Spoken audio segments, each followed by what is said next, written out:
আসসালামু আলাইকুম। বিজনেস টাইটানের পক্ষ থেকে আপনাদের সকলকে স্বাগত জানাচ্ছি। আমি জামাল উদ্দিন রাজু। এইচএসসি 2025 ব্যাচের শিক্ষার্থীদের জন্য আমরা একটা সুন্দর আয়োজন নিয়ে আসছি।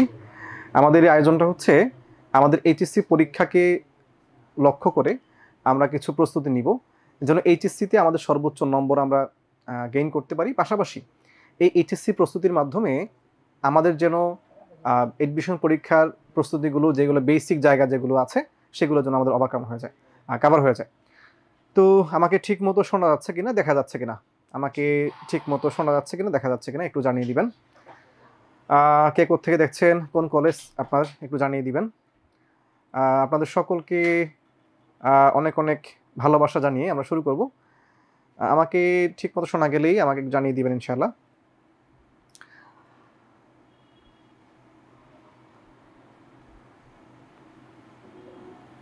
ওকে, আমরা বিগত বছরের প্রশ্ন বিশ্লেষণ নিয়ে কথাবার্তা বলবো। তো এই প্রশ্ন বিশ্লেষণ করতে গিয়ে মূলত এই কাজটা করা কেন দরকার, প্রথমত হচ্ছে আমরা এইটা বিশ্লেষণ কেন করব, এবং তাও বাংলার বিষয় নিয়ে, বাংলা নিয়ে আসলে কেন অ্যানালাইসিস করা প্রয়োজন। বাংলাতে আসলে এইচএসসিতে যারা A+ মিস করে, শুধু বাংলাতে A+ মিস করার সংখ্যাটা 30 থেকে 35% around, more or less. HSC SSC দুইটা পরীক্ষাতেই, আমাদের বোর্ড পরীক্ষা, যারা A+ মিস করে, এই দুইটা সাবজেক্টে A+ মিস করার প্রবণতাটা অনেক বেশি দেখা যায় বিগত বছরগুলোতে। এবং ভর্তি পরীক্ষায়, বিশ্ববিদ্যালয় ভর্তি পরীক্ষায় এই জায়গাতে কিছু আমাদের ঘাটতি দেখা যাচ্ছে বিগত বছরগুলোতে। তো আমরা যেন এইচএসসি পরীক্ষার প্রস্তুতির মাধ্যমে আমাদের ভর্তি পরীক্ষারও প্রস্তুতিগুলো হয়ে যায়, সেটা আমাদের মূল মোটিভ থাকবে। তো এই বিগত বছরের প্রশ্ন বিশ্লেষণের মাধ্যমে আমরা দেখব যে আসলে অনেকগুলো কোয়েশ্চেন প্রায় একই ধরনের প্যাটার্নে প্রশ্ন রিপিট হয়। তো কি প্রশ্নগুলো রিপিট হয় অথবা হয় না, সেই প্রশ্নের আলোকে যদি আমাদের প্রস্তুতিটা শানিত হয়, তাহলে দেখবেন আমরা আমাদের যে বোর্ড পরীক্ষা আছে, সেই বোর্ড পরীক্ষায় ইনশাল্লাহ খুব ভালো করতে পারবো। মিনহাজুল ইসলাম মিনার সালাম দিয়েছেন, ওয়ালাইকুম আসসালাম ভাইয়া। ওকে, তো আমরা এই বিশ্লেষণটা শুরু করি প্রথম থেকে। শুরু করার আগে আমাদের এই পরীক্ষায় নম্বর কত আমরা মোটামুটি জানি, আমরা পরীক্ষা দিব কিছুদিন পরে। সো এটা না জানার কথা না আসলে। 100 নম্বরের পরীক্ষা দ্বিতীয় পত্রে, বাংলা দ্বিতীয় পত্রে, সেখানে ব্যাকরণ 30 নম্বর এবং নির্মিতি 30 নম্বর। ব্যাকরণটায় কী কী ধরনের প্রশ্ন আসে এবং নির্মিতি বিশেষ করে মুখস্থ কিছু অংশ, লিখিত অংশ, সেই জায়গায় কেমন প্রশ্ন আসে, সেগুলো আমরা কথাবার্তা বলবো। এবং সময় আমাদের বরাদ্দ হচ্ছে 3 ঘন্টা। তো ব্যাকরণে কেমন প্রশ্ন আসে আমরা দেখি। এই আমাদের সিলেবাসের মধ্যে এই বিষয়গুলো বলা আছে। বাংলা উচ্চারণের নিয়মের কথা বলা আছে, শব্দের উচ্চারণের কথা বলা আছে, আমাদের বানানের নিয়মের কথা বলা আছে, বানানের নিয়ম, উচ্চারণের নিয়ম, এবং ব্যাকরণিক শব্দশ্রেণী বা পদ, যেটা আমরা পদ নির্ণয় বলি আমরা, সেই পার্টস অফ স্পিচ বা পদ নির্ণয়ের যে অংশটুকু আছে, সমাস এবং উপসর্গ, বাক্য রূপান্তর, প্রয়োগ অপপ্রয়োগ, এইটুকু আমাদের হচ্ছে এইচএসসি সিলেবাসের মধ্যে আছে। এইখানে একটা গুরুত্বপূর্ণ জিনিস যেটা আমাদের শর্ট সিলেবাসের মধ্যে নাই, সেটা হচ্ছে প্রত্যয়। তো এটা আপাতত আমরা হেডেক নিচ্ছি না, আপাতত আমাদের এইচএসসি পরীক্ষা ফোকাস করে এইচএসসিতে আমাদের খুব একটা ভালো নম্বর গেইন করা হচ্ছে আমাদের এই মুহূর্তে মোটিভ। হৃদয় সালাম দিয়েছেন, ওয়ালাইকুম আসসালাম, ভালো আছি ভাইয়া। তো এই যে 5-6টা টপিকের নাম বলা আছে, বিশ্বাস করেন আমরা যদি একটু মোটামুটি পড়ি, আমাদের বাংলাতে খারাপ করার মূল কারণ যেটা, আপনি ইংলিশে যে পরিমাণ এফোর্ট দেন, বাংলাতে তার এফোর্টের পরিমাণ 25% না। সিকি ভাগ বলো না, সিকি ভাগ এফোর্টও বাংলায় দেয় না। আপনি ইংলিশে আলহামদুলিল্লাহ এত এফোর্ট আমাদের হয়, এত সময় আমরা ব্যয় করি, এত পড়তে চাই, কিন্তু বাংলাতে যদি তার 4 ভাগের 1 ভাগ সময়ও দিতাম, 4 ভাগের 1 ভাগ আমরা পরিশ্রমও করতাম, তাহলে আমাদের এই বাংলার ভীতি, বাংলাতে নম্বর কম প্রাপ্তি, বাংলাতে দুর্বলতা আসলে থাকতো না। সাউন্ড ক্লিয়ার নাই বলছেন, আমাদের টেকনিক্যাল টিম দেখবেন সাউন্ড ক্লিয়ার আছেন কিনা। সাউন্ডের বিষয়ে আমরা খোঁজ নিচ্ছি, সাউন্ড ক্লিয়ার নাই, দেখবো আমরা। ওকে, ঠিক আছে, আমরা ঠিক করে নেব, একটু সময় দিন আমাদেরকে। তো আমাদের এখানে বাংলার ব্যাকরণের অংশে বাংলা উচ্চারণে কিছু প্রশ্ন, বিগত বছরে কেমন প্রশ্নগুলো আসছে, আমরা মূলত আজকে প্রশ্ন কি কি প্রশ্ন এসেছে এবং কোন টপিক থেকে কেমন প্রশ্ন আসে সেগুলো কথাবার্তা বলবো। এটা বলার একমাত্র উদ্দেশ্য হচ্ছে আমাদের পড়াশোনা কতটুকু করা উচিত, আমাদের পড়াশোনার পরিধি কতটুকু, কতটুকু পড়লেই আমাদের এখানে কত অল্প পরিমাণ পড়লে ভালো করা সম্ভব, এইটা হচ্ছে আমাদের বোঝার জন্য আমরা মূলত এই কথাগুলো বলবো, আলোচনাটুকু করবো ইনশাল্লাহ। সো বাংলা উচ্চারণের প্রশ্নগুলো কেমন আসে দেখেন বিগত বছরে এইচএসসিতে। উচ্চারণের রীতি কাকে বলে, এই উচ্চারণের রীতিতে প্রশ্ন এসেছে, এবং বাংলা উচ্চারণের 4টি নিয়ম লিখো। সো আপনি উচ্চারণের পার্টটা মোটামুটি পড়ে ফেললে এই 4টা নিয়ম লেখা আসলে বিগ ডিল না। যদি মোটামুটি একটু পড়াশোনা হয়ে যায় তাহলে আসলে খুব একটা আহামরি কিছু না যে এই 4টা নিয়ম শেখা বা লেখা, কারণ আপনি অনেকগুলো নিয়ম শিখে ফেলবেন উচ্চারণের নিয়ম শিখতে গিয়ে। কিভাবে? ধরেন আপনাকে বলা হইলো যে এই প্রভাত বা প্রচুর এই শব্দটার উচ্চারণ লিখতে, সো এই শব্দের উচ্চারণটা এই লিখতে প্রতে পরফলা ওকার হবে, এ চর রস্য ওকার হবে, রতে হসন্ত হবে। এই পতে কেন ওকার হইল, এটা তো আপনার নিয়ম শিখতে হবে। যে শব্দের শুরুতে যদি রফলা হয় তখন সেই রফলার সাথে আমার অটা সংবৃত উচ্চারণ হয়, অটা ও হয়ে যায়। তো এই অটা যে ও হয় এই নিয়মটা আমি জানি, তখন এই নিয়মটা শেখা হয়ে যাবে। সেইভাবে আমরা প্রত্যেকটা শব্দ মানে এই মোটামুটি শব্দের উচ্চারণগুলো শিখে ফেললে নিয়ম লেখা আসলে খুব বিগ ডিল না। ঠিক বানানোর সেম জিনিস দেখবো আমরা। তো বাংলা উচ্চারণের বলা হচ্ছে যে কোনো 5টি নিয়ম, যে কোনো 5টি নিয়ম উদাহরণসহ লিখতে বলছে। এখানে উদাহরণ যে কোনো একটা নিয়ম লেখার পরে 2টা বা 3টা উদাহরণ দিলে হবে ইনশাল্লাহ। তবে আমি প্রেফার করব আমাদের মোটামুটি একটু দ্রুত লিখে প্রত্যেকটা নিয়ম লেখার ক্ষেত্রে একটা নিয়ম লেখার পরে কমপক্ষে 3টা উদাহরণ দিব, দিয়ে ইত্যাদি লিখবো, কমপক্ষে 3টা উদাহরণ। আর না পারলে কিছু করার নেই, একটা উদাহরণ দিয়ে আসবো। আচ্ছা, তবে পারবো ইনশাল্লাহ। আমরা একটু পড়াশোনা করব। আমরা মোটামুটি আমাদের কোর্সটা এভাবে সাজিয়েছি যে আমাদের এইচএসসির যে ব্যাচের যে কোর্সটুকু আছে একাডেমিক কোর্সটা, সেই কোর্সটা শেষ করলে ইনশাল্লাহ আপনারা ব্যাকরণে খুবই খুবই দক্ষ হবেন ইনশাল্লাহ। সো এটা নিয়ে খুব একটা হেডেক নেওয়া লাগবে না। বাংলা অধ্বনি উচ্চারণের যে কোনো 5টি নিয়ম লিখতে বসে। সো উদাহরণস্বরূপ আমরা পারবো ইনশাল্লাহ। বফলা উচ্চারণের নিয়ম 5টি নিয়ম লিখবো আমরা। এরপরে বাংলা আদ্য অ, ঠিক অয়ের নিয়ম, মানে এই শুরুতে বাংলা অয়ের উচ্চারণটা কেমন হয় তার 5টা নিয়ম লিখতে বসে। বাংলা এ ধ্বনির 5টা নিয়ম লিখতে বসে। দেখেন অ আর অ, এই অ এ, এরপরে হচ্ছে জফলা এবং বফলা, আর হচ্ছে মফলা। এই ঘুরে ফিরে এই নিয়মগুলো কিন্তু উচ্চারণে পরীক্ষা আসে, তাই না? সো এই নিয়মগুলো পড়লে আমাদের হয়ে যাবে ইনশাল্লাহ। বাংলা অন্ত অ, মানে শেষে যে অটা থাকবে, মধ্য মানে মাঝখানে হইলে। বাংলা এ ধ্বনির যে কোনো 5টি নিয়ম। দেখেন এই যে এটা প্রায় কাছাকাছি না, 5 এবং 7 নম্বর কোশ্চেন। তো দেখেন কতগুলো বোর্ডের প্রশ্ন আসছে, কতগুলো বোর্ডে 22 সালে আসছে, এটা 19 সালে আসছে, 23 সালে আসছে, এবং এই যে 24 সালে আসছে দেখেন 2টা বোর্ডে, যশোর বোর্ড বরিশাল বোর্ডে আসছে। সো মোটামুটি দেখবেন এইখানে যদি একটু দক্ষতা বাড়াই ফেলতে পারেন আপনার, দেখবেন ইনশাল্লাহ খুব ভালো করা সম্ভব। এখানে 8 নম্বরে বিশুদ্ধ উচ্চারণ প্রয়োজন কেন আলোচনা করো। এই উচ্চারণটা কেন প্রয়োজন, উচ্চারণের নিয়ম যখন পড়াবো তখন আমরা এই বিশুদ্ধ উচ্চারণ শেখার অনেকগুলো নিয়ম আমরা কারণ আমরা জানবো। যদিও এমনিতে মোটামুটি জানি, আমাদের হচ্ছে বিশুদ্ধ উচ্চারণ ছাড়া আমাদের অর্থটা বোধগম্য হয় না। যারা শ্রোতা বক্তার সেই কথাটা ঠিকমতো ধারণ করতে পারে না, অনুধাবন করতে পারে না, সেই কারণে আমাদের বিশুদ্ধ উচ্চারণ প্রয়োজন। বিশুদ্ধ উচ্চারণের অনেকগুলো প্রয়োজনীয়তা আছে, সেগুলো আমরা যখন উচ্চারণের ক্লাসগুলো নিব ইনশাল্লাহ তখন দেখবো। মফলা উচ্চারণের 5টি নিয়ম লিখতে বসে, খুবই জোস একটা জিনিস। জফলা উচ্চারণের 5টি নিয়ম লিখতে বসে। সো আপনি মফলা, জফলা এবং হচ্ছে বফলা আর হচ্ছে আপনার অ এ, এই মোটামুটি 5-6টা শব্দের উচ্চারণের নিয়মগুলো শিখে ফেললে কিন্তু দেখবেন ইনশাআল্লাহ উচ্চারণে খুব ভালো করা সম্ভব। তাহলে আমাদের এই উচ্চারণে কিন্তু মোটামুটি 5 নম্বর প্রত্যেক বছরই এখান থেকে প্রশ্ন হয়, তাই না? এবার আসেন, একটা শব্দ দেয়, শব্দ দিয়ে একটা উচ্চারণ লিখতে বলে। অতীতের উচ্চারণটা, অটা কেন ও হয়েছে, দীর্ঘটা কেন হ্রস্বই হয়েছে। সো এমন কিছু শব্দ দেওয়া থাকবে যেগুলো দিয়ে উচ্চারণ পরীক্ষা প্রশ্ন আসে। যেমন অদ্বিতীয়, এই শব্দটা পরীক্ষা আসছে 24 সালে বরিশাল বোর্ডে। তো এই শব্দ এইভাবে দিয়ে আমাদের হচ্ছে শব্দগুলোর উচ্চারণ লিখতে বলে।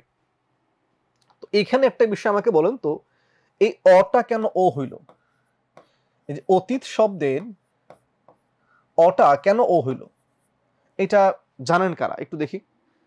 এই অতীত শব্দের অটা কেন ও হইল এইটা জানেন কিনা কেউ? যারা জানেন একটু কমেন্ট জানিয়ে দেন কমেন্টে যে অটা ও হওয়ার কারণ কি।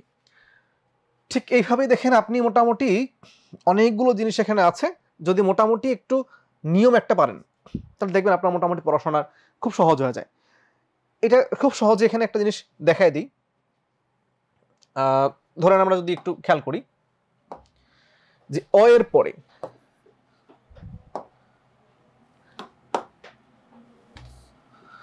যদি অ এর পরে রস্ব ই দীর্ঘ ই, রস্ব উ দীর্ঘ উ, ক্ষীয় বর্গীয় জ ইয়, অন্তস্থ জ অথবা জফলা অথবা রিকার, অ এর পরে যদি এই চিহ্নগুলো পাওয়া যায়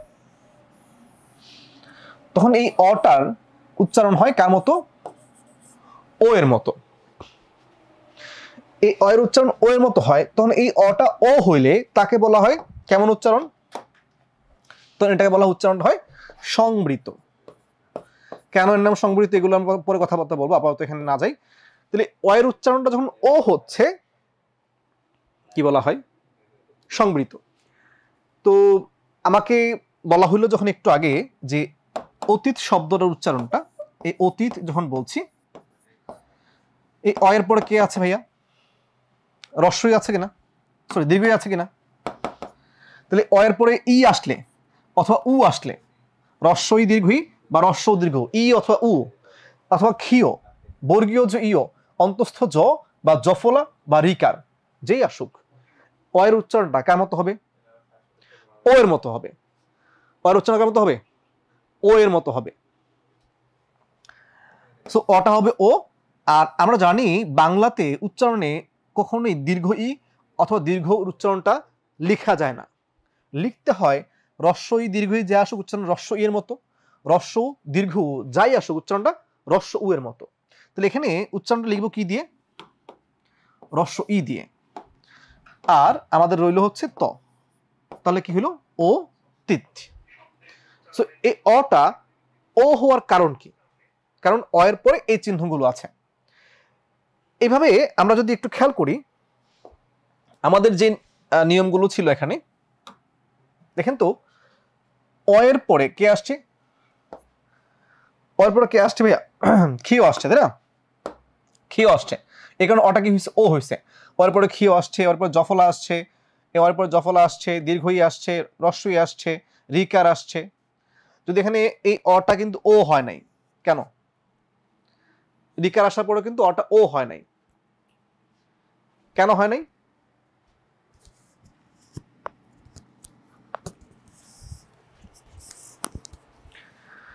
না হওয়ার মূল কারণ হচ্ছে এই অটা নেতিবাচক। নেতিবাচক যখন নেতিবাচক বা না বোধক অর্থ দিবে, নেতিবাচক বা না বোধক অর্থ দিলে তখন এই অ এর উচ্চারণটার ও এর মতো হয় না। তাহলে এই যে আমি যখন বলবো অতীত অটা ও হবে, কিন্তু অসীমে কিন্তু অটা ও হবে না, এই অসীমে অটা অই থাকবে। কেন? এখানে দীর্ঘ আছে, এখানে দীর্ঘ ছিল এই কারণে অটা ও হয়েছে, এখানে দীর্ঘ হয়েছে তাও অটা কিন্তু ও হয় নাই, কিন্তু অটা ও অটা অ রয়ে গেল। এর মূল কারণ হচ্ছে অসীম মানে কি? যার সীমা নাই।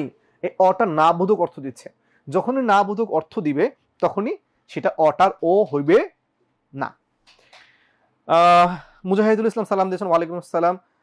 রাজু স্যার বাংলার, আচ্ছা বস টিচার বলছেন, আমি বস না। বাংলাতে যেহেতু অনেক দিন ধরে পড়াই, এক যুগের বেশি হয়ে গেছে বাংলা পড়ানোর বয়স, তো এই কারণে হয়তো বাংলা টুকটাক একটু আপনারা যেভাবে ভাবেন আপনাদের ভাবনার জগতে গিয়ে হয়তো কথাবার্তা বলতে পারি, এইটা হয়তো আল্লাহর তরফ থেকে নিয়ামত একটা। ঠিক আছে, আমরা আপনাদের ভালো লাগার জায়গা হইলে আপনাদের ক্লাসগুলো আসলে যদি ভালো লাগে, আপনাদের মনে করুন যে আসলে এইগুলো আপনাদের জন্য ইফেক্টিভ হবে, আপনার বন্ধুর জন্য ইফেক্টিভ হবে, বান্ধবীর জন্য ইফেক্টিভ হবে, তাহলে একটা কাজ করতে পারেন। আপনারা এই যে লাইভটা আছে সেই লাইভটা আপনাদের টাইমলাইনে অথবা আপনাদের কলেজের গ্রুপগুলোতে শেয়ার দিতে পারেন, এবং শেয়ার দিয়ে যদি আপনারা একটা স্ক্রিনশট আমাদের এই কমেন্টে দেওয়া আমাদের যে নম্বরগুলো আছে, বিজনেস টাইটানের যে নম্বরগুলো আছে, সেখানে আপনি যদি হোয়াটসঅ্যাপ বা টেলিগ্রামে বা কোথাও বা ইনবক্স আমাদের হচ্ছে যদি আপনি লিখে একটু ছবিটা পাঠিয়ে দেন স্ক্রিনশটের, তাহলে আমরা আজকের যে স্লাইডটুকু আছে সেই স্লাইডের কিন্তু পিডিএফটা দিয়ে দিব। সো স্লাইডের পিডিএফ পাওয়ার জন্য একটাই কাজ, শুধু আপনি আপনার টাইমলাইনে শেয়ার দেন অথবা কলেজের গ্রুপে শেয়ার দেন, শেয়ার দিয়ে একটু স্ক্রিনশট নিয়ে আমাদের নম্বরটাকে একটু হোয়াটসঅ্যাপ করেন। হোয়াটসঅ্যাপ করলেই আপনার এই স্লাইডে পিডিএফটা পাঠিয়ে দেবেন ইনশাআল্লাহ। সাউন্ড প্রবলেম বলছেন, সাউন্ড প্রবলেম 2বার হওয়ার কথা না, আমরা তো ঠিক করছি। মনে হয় আমাদের টেকনিক্যাল টিম আলহামদুলিল্লাহ দেখছেন, কোনো সমস্যা হওয়ার কথা না আশা করছি। ওকে, তারপর আমরা দেখছি ইনশাআল্লাহ। তো যেটা বলছিলাম ভাইয়া, তাহলে এখানে অয়ের পরে কিন্তু রিকার আসার পরেও কিন্তু অটা ওই আছে না, অটা কিন্তু ও হয় নাই। এর মূল কারণ কি? মূল কারণ হচ্ছে অটা নেতিবাচক অর্থে আসছে, কৃতজ্ঞ নয় যে, মানে অকৃতজ্ঞ না, কৃতজ্ঞ না, নেতিবাচক না, নেতিবাচক। তাহলে এখানে অটা কিন্তু ও হয় নাই কেন? এই অটা নেতিবাচক, কারণ সীমা নেই যার। কিন্তু অত্যাবশ্যক যদি বলি, অধ্যক্ষ বলি, অক্ষর বলি, অক্ষ বলি, অদ্য বলি বা অতীত বলি, দেখেন অটা ও হয়েছে। সো এইভাবে আপনি অনেকগুলো শব্দের উচ্চারণ পারবেন যদি মোটামুটি বেসিকগুলো স্ট্রং হয়ে যায়। এবং এই বিষয়গুলো বিশ্বাস করেন, এই মুহূর্তে এইচএসসির আগে যদি একটু এফোর্ট দিয়ে পড়া শিখে ফেলেন, তাহলে বিশ্ববিদ্যালয়ে ভর্তির সময় যে প্যারাটা নিতে হয় সেই প্যারাটা নিতে হবে না। কারণ এই জায়গাতে প্রচুর সময় লাগে এইচএসসি পরীক্ষার পরে, যারা এইচএসসিতে এফোর্ট দেয় না তাদের জন্য। তো আশা করছি আপনারা এইচএসসি পরীক্ষার জন্য এখানে খুব ভালো করে পড়বেন, আমাদের সাথে থাকবেন। আমরা আপনাদের স্বপ্ন পানে পৌঁছায় দেওয়ার জন্য ইনশাল্লাহ আমাদের সর্বোচ্চটুকু সহযোগিতা দিয়ে আপনাদের সাথে থাকবেন ইনশাল্লাহ। ওকে, আমরা কিছু প্রশ্ন দেখি আরো। এখানে অনেকগুলো বিষয় আসছে, দেখেন অতঃপর। সেখানে অতঃপরের এই দেখেন তো, ততে ওকার হইলো কেন, আবার এই পটা ডাবল হইলো কেন? এখানে কিন্তু একটা জোস নিয়ম আছে, আপনারা নিশ্চয়ই অনেকে জানেন। নিয়মটা হচ্ছে এরকম, আমরা যদি একটু খেয়াল করি যে অয়ের পরে, সরি বিসর্গের পরে, বিসর্গের ক্ষেত্রে নিয়মটা হচ্ছে এরকম, বিসর্গের দুই পাশে যদি পূর্বে অ থাকে, আবার পরে একটা বর্ণ আছে, ধরেন পূর্বের অটা হয়ে যাবে হচ্ছে ও, আর পরে যে বর্ণটা আছে এটা হবে দ্বিত্ব। দ্বিত্ব মানে কি? ডাবল। তাহলে এখানে একটা নিয়ম কি বুঝতেছি আমরা, যদি কোনো শব্দের মাঝখানে বিসর্গ পাওয়া যায়, এর পূর্বের অটা হবে কি? ও, আর পরের বর্ণ কি হবে? ডাবল হবে। উদাহরণ দেখি আমরা, আপনাদের যে শব্দটা দেখে আসছেন আপনারা মাত্র, ধরেন এই শব্দটা ধরেন, এখানে কি শব্দের মাঝখানে বিসর্গ আছে কিনা? বিসর্গ আছে। সো এর পূর্বে ত বললে অ আছে কিনা? এই কারণে এই তয়ের মধ্যে কি হবে? একটা ওকার হবে। এবং পরে একটা প আছে না, তো পরে যেই বর্ণ থাকতে সমস্যা নেই, এখানে যে কোনো বর্ণ থাকতে পারে, পরের যেই বর্ণ থাকবে সেই বর্ণটা ডাবল হবে। আর বাকি যা ছিল তাই কিন্তু বসাই দিচ্ছি। তাহলে এখানে ছিল অ, এদিকে ছিল ত, এদিকে ছিল রস্যকার, এদিকে ছিল র। ঠিক এইভাবে আপনি যদি দেখেন, আবার এই একটা শব্দ আছে,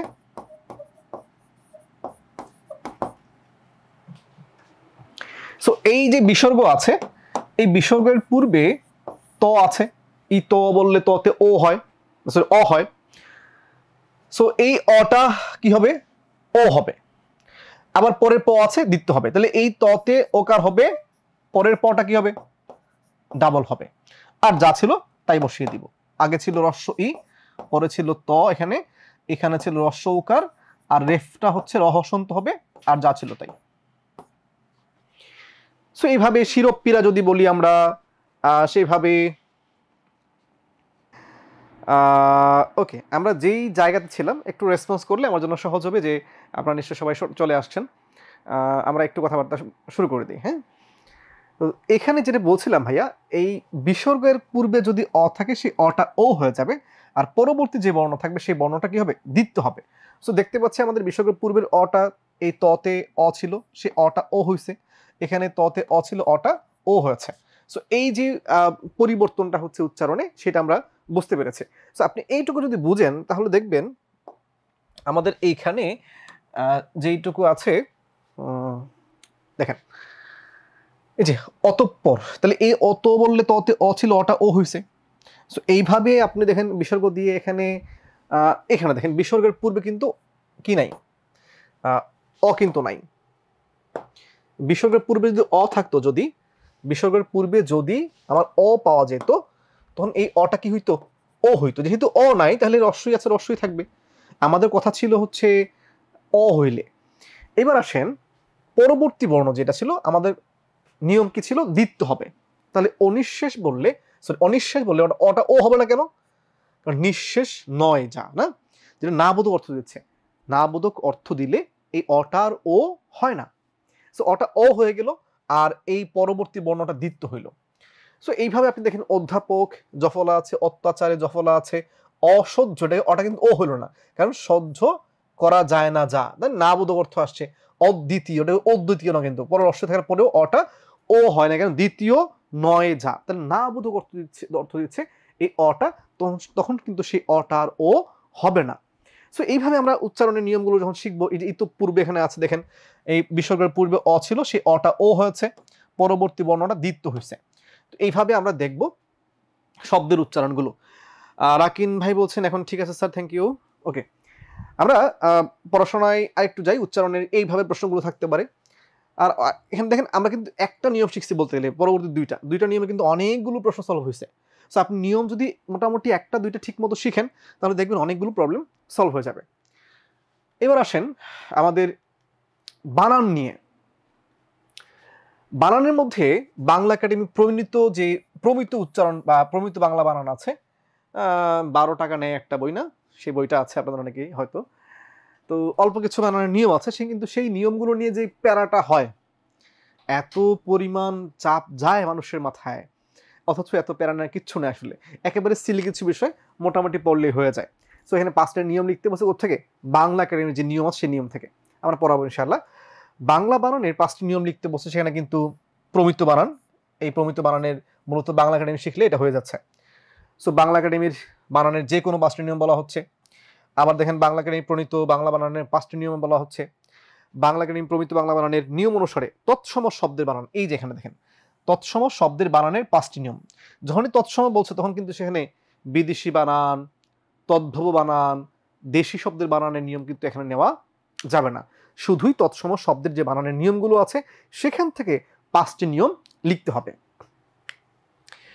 আবার দেখেন বাংলা একাডেমি প্রণীত বাংলা আধুনিক নিয়ম অনুসারে অতৎসম শব্দের, দেখেন তৎসম শব্দ বলছে একবার, আরেকবার কি বলছে? অতৎসম শব্দের। তাহলে অতৎসম বললে সেখানে কিন্তু আর তৎসম শব্দের যে বানানগুলো আছে সেগুলো লেখা যাবে না। সো আমরা দেখি এরপরে আছে বাংলা একাডেমি প্রমিত বাংলা বানানের নিয়ম অনুসারে অতৎসম শব্দের 5টি নিয়ম এখানে আসছে। এরপর আবার দেখেন রস্বইকার ব্যবহারের 5টি নিয়ম আছে। আমরা জানি দেশি, ভাষা, জাতি বুঝাইতে কি হয়? রস্বইকার হয়। আধুনিক বাংলা বানানে রস্বইকার ব্যবহারের 5টি নিয়ম উদাহরণসহ লিখতে বলছে। দেখেন এগুলো কিন্তু 24 সালে চট্টগ্রাম বোর্ডে প্রশ্ন আসছে। সো এগুলো মোটামুটি দেখবেন রাজশাহী বোর্ডে আসছে।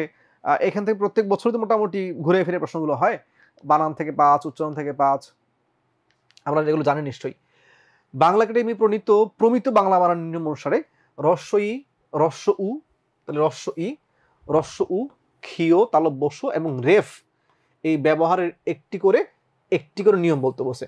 তাহলে এই রস্বইকারের একটা, রস্বই বর্ণের একটা, আবার রস্ব উ বর্ণের একটা, ক্ষীয়, তালব বস্য এবং রেফ, এই 5টি বানানের 5টি বর্ণ দিয়ে 5টা যে নিয়ম আছে সেই নিয়মগুলো লিখবো আমরা।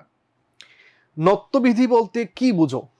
তাহলে আমরা জানি তৎসম শব্দের বানানে মূর্ধন্য ণ হবে কি হবে না, সেই জিনিসটা যেই বিধানে, যেই বিধিতে আলোচনা করা হয় তার নাম হচ্ছে নত্যবিধি বা নত্যবিধান। নত্যবিধানের সূত্রগুলো লিখো। আমরা এখানে একটা টেকনিক অবলম্বন করবো, সেখানে মোটামুটি 14-15 থেকে 18টার মতো রোজ চলে আসবে শুধু একটা টেকনিকের মধ্যে। সো নিয়মগুলো শেখা খুব সহজ। এরপরে নত্যবিধি বলতে কি বুঝো 5টা নিয়ম লিখতে বসে, উদাহরণ সহ। নত্যবিধান বলতে কি বুঝো, উদাহরণ সহ নত্যবিধানের 4-5টি নিয়ম লিখতে বসে। এরপরে সত্যবিধান বলতে কি বুঝো, এই মূর্ধন্য স হবে কি হবে না, মূর্ধন্য ছিল এখানে কি মূর্ধন্য স, এবং সেখানে বলছে 5টি নিয়ম লিখতে বলছে। সো এগুলো আসলে খুব প্যারা নেওয়ার জিনিস না, খুবই জোস জিনিস যদি কৌশলে পড়া যায়। সো এইখানে এই জায়গাতে খুব একটা প্রবলেম হয় অনেকের, কারণ বানানে ইংলিশে আপনি একটা বানানে একটু ভুল করলে পাবলিক খুব মাইন্ড করে, কিন্তু বাংলা বানানে আপনি সহকারী, এই সহকারী শব্দের বানানটা হ্রস্বইকার দিলেন নাকি দীর্ঘইকার দিলেন, এটা নিয়ে লিটারেলি কারো কোনো মাথা ব্যথা নাই। অথচ এটা কিন্তু খুবই একটা সেন্সিটিভ জিনিস। ইংলিশের একটা বানানে আপনি একটু ই এর জায়গায় এ লিখেন, তখন সবাই রে রে করে তেরে আসবে। কিন্তু বাংলা বানানে আপনি যতই ভুল করেন, বানানের কি হয়, একটা বানান ভুল করলে কি হবে, তো ইংলিশে ভুল করলে কি হয়? ইংলিশে ভুল করলে আপনি কি বলেন, ও পারেই না, ও কিসের শিক্ষিত মানুষ, একটা ইংরেজি একটা ওয়ার্ড ঠিক মতো বানান করতে পারে না, ও শিক্ষিত নাকি? অথচ বাংলাতে আমরা অনেক ভুল করলেও আচ্ছা যাক, ওদিকে আমাদের জাতীয় সমস্যা, এদিকে না যে আমরা তো যেই জায়গাতে ছিলাম আমরা এই বানানের নিয়মগুলো আমরা দেখবো। এখানে কিছু জায়গাতে ঝামেলা হয়, সেগুলো আমরা আস্তে আস্তে শিখবো।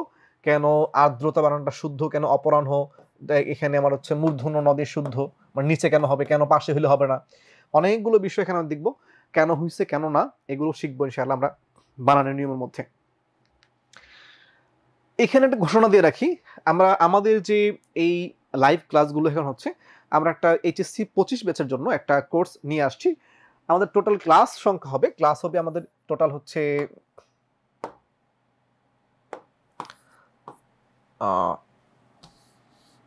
ওকে আমরা একটু মুছে নেই এটা,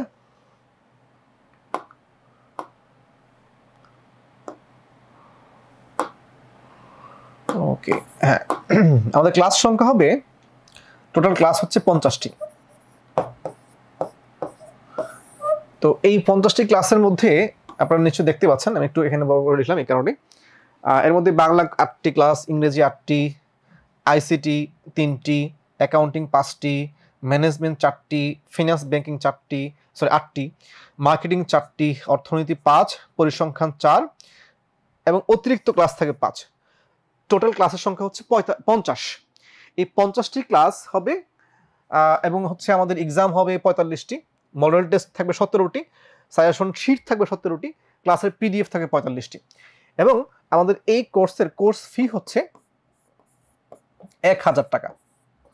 সো এই কোর্স ফি হচ্ছে 1000 টাকা। আমরা এখানে যারা হচ্ছে আমাদের ছোট ভাই বোনরা আছে বা আমরা যারা আছি বন্ধু বান্ধবদেরকে নিয়ে আসবো, ইনশাআল্লাহ আমরা ভালো একটা কিছু শুরু করব। আমাদের এইচএসসি পরীক্ষায় সর্বোচ্চ নম্বর প্রাপ্তির জন্য আমাদের সর্বোচ্চ প্রচেষ্টা থাকবে, ইনশাআল্লাহ সাপোর্ট থাকবে, এবং এই এইচএসসি পরীক্ষার পাশাপাশি আমরা যেন এডমিশন পরীক্ষাতে এগিয়ে থাকতে পারি। এবং যারা ভর্তি হবেন, ভর্তি হইলে এই এইচএসসি পরীক্ষার আমাদের যে এইচএসসি 25 ব্যাচের যে কোর্সটি আছে, সেই কোর্সে ভর্তি হইলে আমরা এই যে নেক্সট স্টেপ একটা বই আছে, সেই বইটা আমরা সম্পূর্ণ ফ্রিতে দিব। এবং এই নেক্সট স্টেপের বইয়ে আসলে মূল বিষয়টা হচ্ছে বিভিন্ন বিশ্ববিদ্যালয়ের ওয়েমারগুলো কেমন হয়, এখানে প্রশ্নগুলো কেমন হয়, প্রশ্নের একটা ধারণা আপনি পাবেন এবং সেই প্রশ্নগুলোর আবার সলিউশন দেওয়া আছে। সো আশা করছি আমাদের একটা যে কম্বিনেশন হবে এইচএসসি বোর্ড পরীক্ষা পাশাপাশি হচ্ছে আমাদের বিশ্ববিদ্যালয় ভর্তি পরীক্ষা, এই দুইটার কম্বিনেশনে ইনশাল্লাহ আমাদের স্বপ্নপানে আমরা পৌঁছায় যাব। ওকে, আমরা চলে যাব হচ্ছে ব্যাকরণিক শব্দ শ্রেণী। ব্যাকরণের 30 নম্বরের মধ্যে আমাদের এই একটা টপিক আছে, ব্যাকরণিক শব্দ শ্রেণী, অর্থাৎ আমরা যে পার্টস অফ স্পিচ বলি বা পদ বলি বাংলায় আরো, সেই শব্দ শ্রেণীর মধ্য থেকে কেমন প্রশ্নগুলো আসে আমরা দেখি। প্রশ্ন হচ্ছে যোজক পদ কাকে বলে, যোজক শব্দ কত প্রকার ও কি কি, উদাহরণসহ লিখো। আমরা জানি এই যোজক পদটা এক ধরনের হচ্ছে অব্যয় পদ। অব্যয় পদের মধ্যে আমরা যেটাকে সমুচ্চয় অব্যয় বলতাম এক সময়, সেই সমুচ্চয় অব্যয়টা আসলে যোজক পদ। আবার আসেন হচ্ছে যোজক কাকে বলে, উদাহরণসহ শ্রেণী বিভাগ আলোচনা করো। ব্যাকরণিক শব্দ শ্রেণী বলতে কি বুঝো, ব্যাকরণিক শব্দ শ্রেণী বলতে কি বুঝো, কত প্রকার ও কি কি। বাংলা ভাষার শব্দ শ্রেণীকে কয়টি ভাগে ভাগ করা যায়, এই শব্দের যে ভাগ আছে সেই কয়টা ভাগে ভাগ করা যায় শব্দগুলোকে, উদাহরণস্বরূপ লিখতে বলেছে। বিশেষ্য পদের শ্রেণী বিভাগগুলো লিখতে বলছে। ওকে, বিশেষ্য পদ কাকে বলে, উদাহরণস্বরূপ বিশেষ্য পদের শ্রেণী বিভাগ লিখতে বলছে। সর্বনাম পদ কাকে বলে, সরি, সর্বনামের অর্থগত শ্রেণী বিভাগ লিখতে বলছে। সর্বনাম পদ কাকে বলে এবং এর শ্রেণী বিভাগ লিখতে বলছে। আমরা দেখি বিশেষণ পদ কাকে বলে। বিশেষণ পদের শ্রেণী বিভাগ লিখতে বলছে। ক্রিয়াপদ কাকে বলে, উদাহরণস্বরূপ ক্রিয়ার শ্রেণী বিভাগ, এবং ক্রিয়াপদের শ্রেণী বিভাগগুলো লিখতে বলছে। আবার সংজ্ঞা উদাহরণস্বরূপ লিখতে বলছে ক্রিয়াপদের। কর্মপদ অনুসারে ক্রিয়ার শ্রেণী বিভাগ। আচ্ছা, যারা দেখছেন আমাকে বলুন তো, এই কর্মপদ অনুসারে ক্রিয়ার শ্রেণী বিভাগ কত প্রকার? কর্মপদ অনুসারে ক্রিয়ার শ্রেণী বিভাগ হয়, এই শ্রেণী বিভাগটা ক্লাসিফিকেশনটা হয় কত ভাবে? দুই একটা নাম লিখেন দেখি যারা দেখছেন।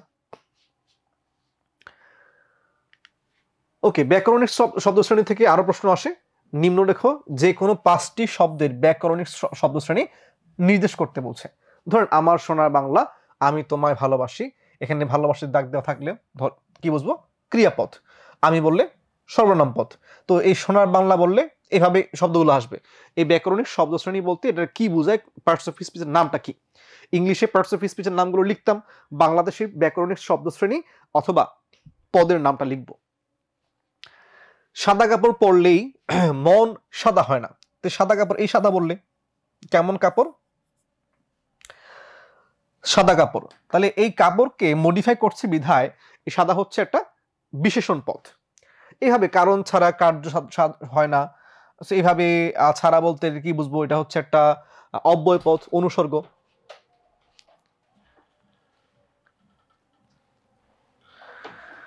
রবীন্দ্রনাথ তো আর দুজন হয় না, তাহলে এখানে রবীন্দ্রনাথ কি, এইভাবে ধরুন দাগ দেওয়া থাকবে, দিয়ে আমাকে ব্যাকরণিক শব্দ শ্রেণী বের করতে বলবে।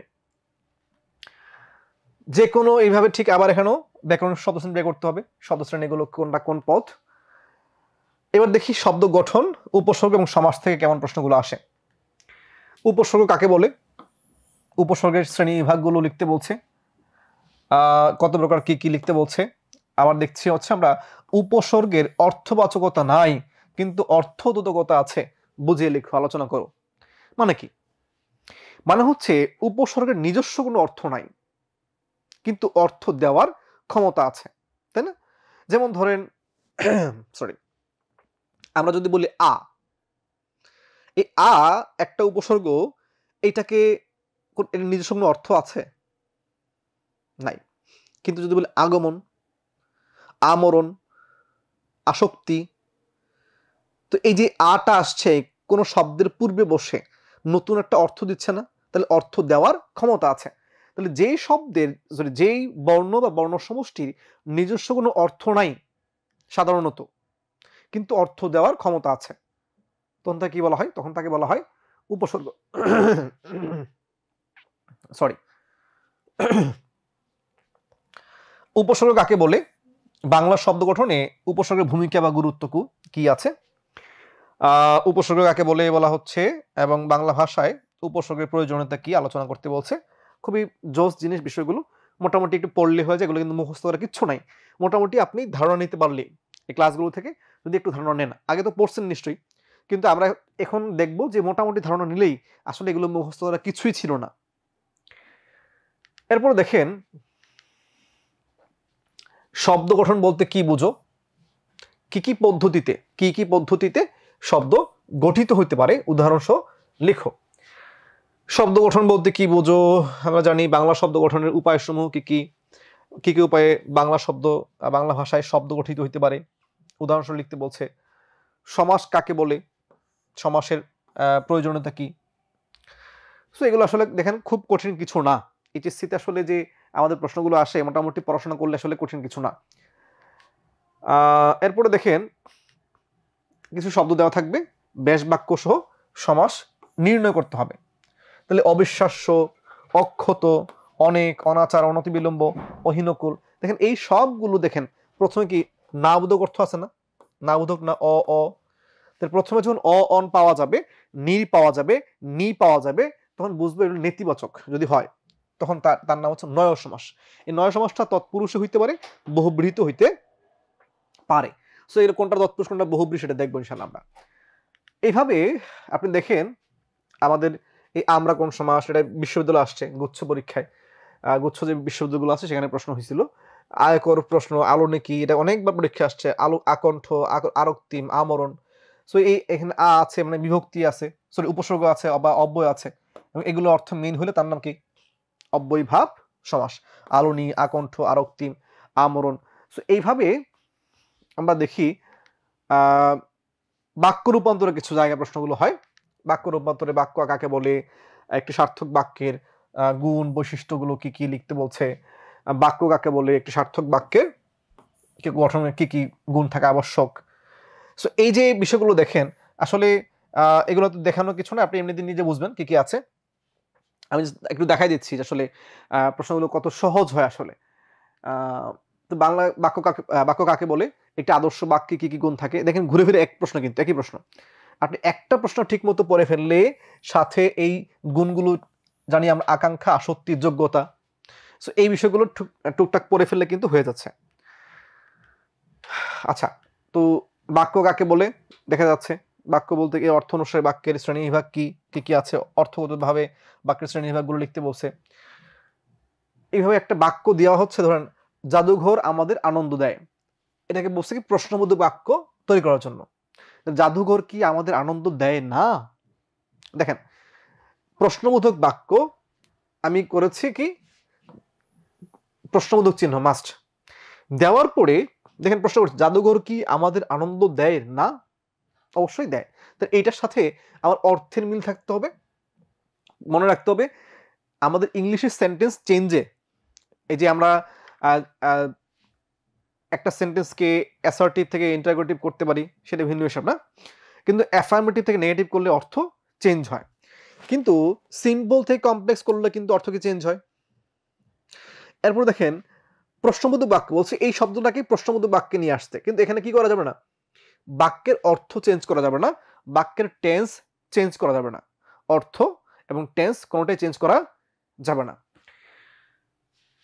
আচ্ছা, এ কথা স্বীকার করতেই হয় নেতিবাচক বসে, তাহলে এ কথা অস্বীকার করা চলে না, কারণ স্বীকার করতে হয়। তাহলে এগুলো মোটামুটি আমরা কিছু প্র্যাকটিস শিট দিয়ে দিব এবং ক্লাসের মধ্যে কিছু প্র্যাকটিস করাই দিব, কেন এটা এমন হয়েছে সেগুলো দেখাই দিলে ইনশাল্লাহ খুব সহজে বাক্য রূপান্তরটা করা সম্ভব।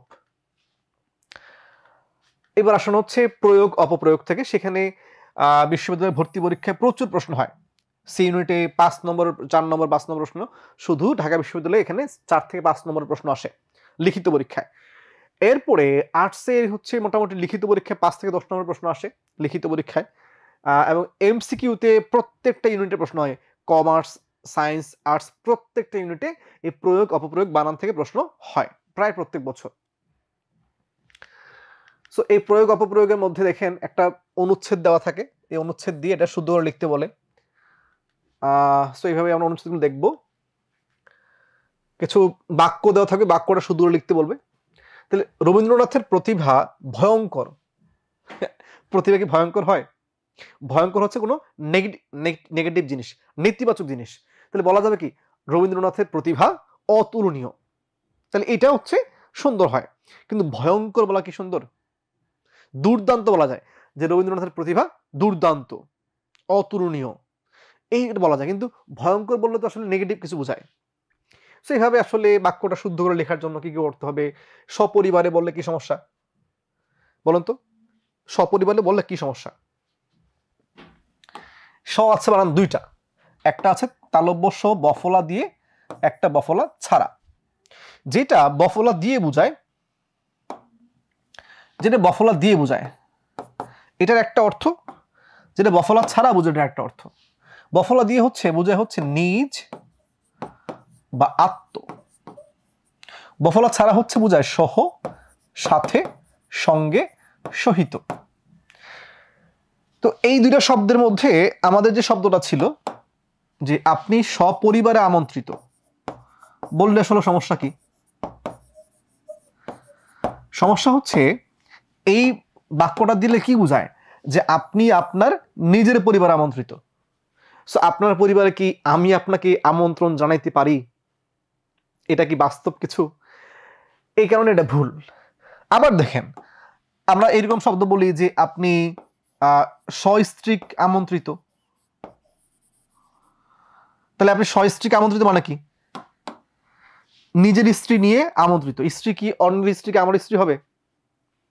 মানে অন্যের ভাই আমার ভাই হয়, অন্যের বোন আমার বোন হয়, অন্যের বউ কি আমার বউ হবে, অন্যের স্ত্রী কি আমার স্ত্রী হবে? তাহলে এখানে এটা বলা মানে কি? এটা বলা মানে একটা হচ্ছে মাঝে মাঝে হিউমিলেট করার জন্য, যে আপনি সবসময় অন্যের বউ নিয়ে আসেন, এবার আপনার বউ নিয়ে আসেন। সো এইটা কিন্তু আসলে যুক্তির কথা না। সো এই কারণে এই সস্ত্রীক এবং সপরিবার এই কথাগুলো আসলে বফলা ছাড়া লিখতে হবে। তাহলে এগুলো লেখা যাবে না। সপরিবার, সবান্ধব এগুলো বফলা ছাড়া লিখতে হবে। সপরিবার, সস্ত্রীক, সবান্ধব এগুলো বফলা ছাড়া লিখতে হবে। এখানে একটা জোস জিনিস আছে, আমাকে বলেন তো, আমি শব্দ লিখলাম স্বাক্ষর, শব্দ লিখলাম স্বাক্ষর, এখানে অশুদ্ধ কোনটা বলেন দেখি? এই দুই স্বাক্ষরের মধ্যে অশুদ্ধ শব্দ আছে কি? এই দুই স্বাক্ষরের মধ্যে, এই দুই স্বাক্ষরের মধ্যে আসলে লিটারালি কোনো অশুদ্ধ শব্দ নাই। এটা হচ্ছে আপনি যদি ভাঙেন স যোগ অক্ষর, মানে নিজের অক্ষর, মানে হচ্ছে আমরা যে স্বাক্ষর করি, মানে দস্তখত বলি আমরা, আমরা সহি বলি, সই বলি, সিগনেচার বলি, যেটা আপনার বুঝতে সুবিধা, এটা হচ্ছে এই স্বাক্ষর। কিন্তু এই স্বাক্ষরে হচ্ছে এটা বফলা ছাড়া স, মানে অক্ষর সহ। সো এটা দিয়ে বোঝায় আসলে অক্ষর জ্ঞান সম্পন্ন, অক্ষর জ্ঞান সম্পন্ন, মানে কারো অক্ষর জ্ঞান আছে। সো এই অক্ষর জ্ঞান থাকলে তাকে আমরা এই স্বাক্ষরটা বলি, এবং তখন দেখবেন এখান থেকে আমাদের শব্দ আসে কি সাক্ষরতার হার। এই সাক্ষরতা বানানো কিন্তু বফলা নাই। বুঝতে পেরেছেন?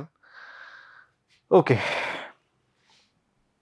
আমরা এবার দেখবো হচ্ছে এরকম ভাবে বাক্যের যে শুদ্ধি অশুদ্ধিগুলো দেখা যায়। অশ্রু জল বলা অশুদ্ধ কেন? কারণ অশ্রু মানে চোখের জল, নতুন করে জল বলা দরকার নাই। এইভাবে দেখি আমরা আরো অনেক শব্দ আছে, গোপনীয় কথা বলি, এইভাবে দেখবো আমরা আরো যে শব্দগুলো আছে। মোটামুটি ব্যাকরণ পার্টে এমন প্রশ্নগুলো হয়। আমরা এই পিডিএফটা দিয়ে দিব, আপনারা আমাকে আমাদের যে লাইভের নিচে আমাদের নম্বরগুলো দেওয়া আছে হোয়াটসঅ্যাপের অথবা টেলিগ্রামের অথবা আমাদের ইনবক্সে নক করেন, লাইভটা শেয়ার দিয়ে আপনার স্ক্রিনশট পাঠিয়ে দিবেন, আমরা এই স্লাইডের পিডিএফটা দিয়ে দিব। সো এইগুলো নিয়ে খুব হেডেক না কিছু না, আপাতত বুঝেন যে এই প্রশ্নগুলো কেমন হয়, প্যাটার্নটা কি। এবার আসেন পারিভাষিক শব্দ। এই পারিভাষিক শব্দ অনুবাদ, এই দুটো যে কোনো একটা থাকতে পারে। দিনলিপি বা প্রতিবেদন থাকতে পারে, বৈদ্যুতিন চিঠি বা বৈদ্যুতিক বলে এটা অনেকে, বৈদ্যুতিন বা বৈদ্যুতিক মানে হচ্ছে ইমেল বলি না আমরা, ইমেল, ইলেকট্রনিক মেল, সেখান থেকে ইলেকট্রনিক থেকে বৈদ্যুতিন বা বৈদ্যুতিক। সো ইমেল আসতে পারে অথবা অ্যাপ্লিকেশন আসতে পারে। লিখিত কিন্তু 70 নম্বর, এটা কিন্তু হেলাফেলা করার সুযোগ নাই কিন্তু ভাইয়া। আর ব্যাকরণে 30 নম্বর। মুশকিল হচ্ছে ব্যাকরণে 30-এ পাবলিক বেশি ভুল করে, ওইখানে নম্বর অনেক কম ওঠে। এইটা মোটামুটি দেখাশোনা করে করে মোটামুটি গিয়ে শেষ করে আসে, এবং ওই 30 নম্বরে কিন্তু এডমিশন পরীক্ষায় বেশি চাপ দেয়, বেশি হেসেল তৈরি করে আমাদের সেই 30 নম্বরের মধ্যে। ওকে, এবং এখানে কিছু কৌশল আছে অবশ্য, এখানে কৌশলের না হলে 70-এ কিন্তু ভালো নম্বর উঠানো সম্ভব না। সবগুলো নিয়েই আসলে কথাবার্তা হবে ইনশাআল্লাহ আমাদের ক্লাসে। 4 নম্বরে দেখি আমরা সারাংশ, সারমর্ম, ভাব সম্প্রসারণ, এগুলোতে আর্টসে প্রশ্ন হয়, কমার্সে হয় না। ভাব সম্প্রসারণ, এর রফলা আসা নেই। সংলাপ, ক্ষুদে গল্প, রচনা, এখানে কিছু জিনিস দেওয়া আছে, আসলে এরকম না, আমরা ক্লাসে বিস্তারিত বলবো ইনশাআল্লাহ, সাজেশন দিব। কিছু বিষয় দেখেন, কিছু গুরুত্বপূর্ণ পারিভাষিক শব্দ এখানে আছে। ইনশাআল্লাহ আমাদের এই যে আজকের স্লাইড যেটা আছে, এখানে এমন কিছু তথ্য আছে আমাদের ব্যাকরণ পার্টের এবং হচ্ছে এই নির্মিতি পার্টের, অনেক বিষয় আপনার কভার হয়ে যাবে যদি একবার এই পিডিএফটা দেখেন। তো এডমিশনের অর্থ কি, একাডেমিক কি, এগুলো আমরা ক্লাসে আরো পড়াবো। কিছু এই পারিভাষিক শব্দ দেওয়া আছে, এরপর দেখি আমরা কিছু অনুবাদ দেওয়া আছে, এরকমটা প্যাসেজ আসতো, অনেক লাইন আসতো অনেক ক্ষেত্রে। এরপরে হচ্ছে আমরা দেখি দিনলিপি দেওয়া আছে, এমন কিছু শব্দ দিয়ে বলা আছে এরকম দিনলিপি লিখো। এরপরে হচ্ছে আমরা দেখি হচ্ছে প্রতিবেদন লিখতে বলছে, প্রতিবেদন লেখার কিছু নিয়ম আছে, সেই নিয়মগুলো আমরা পড়াবো ক্লাস ইনশাআল্লাহ। এরপরে হচ্ছে বৈদ্যুতিন চিঠি লেখার কিছু নিয়ম আছে, বা বৈদ্যুতিক চিঠি লেখার, ইমেল লেখার কিছু নিয়ম আছে, সেই নিয়মগুলো আমরা ক্লাসে আলোচনা করব ইনশাআল্লাহ। ওকে, এখানে আবেদনপত্র বা অ্যাপ্লিকেশনের লেখার নিয়ম আমরা মোটামুটি আলহামদুলিল্লাহ বুঝি, কিন্তু পত্রিকায় যখন লিখতে বলে এই পত্রিকায় লেখার ক্ষেত্রে কিছু নিয়ম আছে যেগুলো অনেক সময় কন্ট্রাডিক্টরি হয়। সেই বিতর্কিত কিছু বিষয় আছে, এখানে আমরা কথাবার্তা বলবো ইনশাআল্লাহ ক্লাসের মধ্যে। আরও দেখি হচ্ছে আমাদের আছে সারাংশ সারমর্ম, সেগুলো লেখার কৌশল আমরা জানবো, শিখবো, সাজেশন দিব ইনশাআল্লাহ। পাশাপাশি ভাব সম্প্রসারণ আছে, এই ধরনের প্রশ্নগুলো হয়। তো সংলাপ আছে, সংলাপে প্রশ্নগুলো কেমন হয় দেখে নিব পিডিএফ থেকে। ক্ষুদে গল্প লেখার কিছু বিষয় আছে, ক্ষুদে গল্প হয়ে গেল।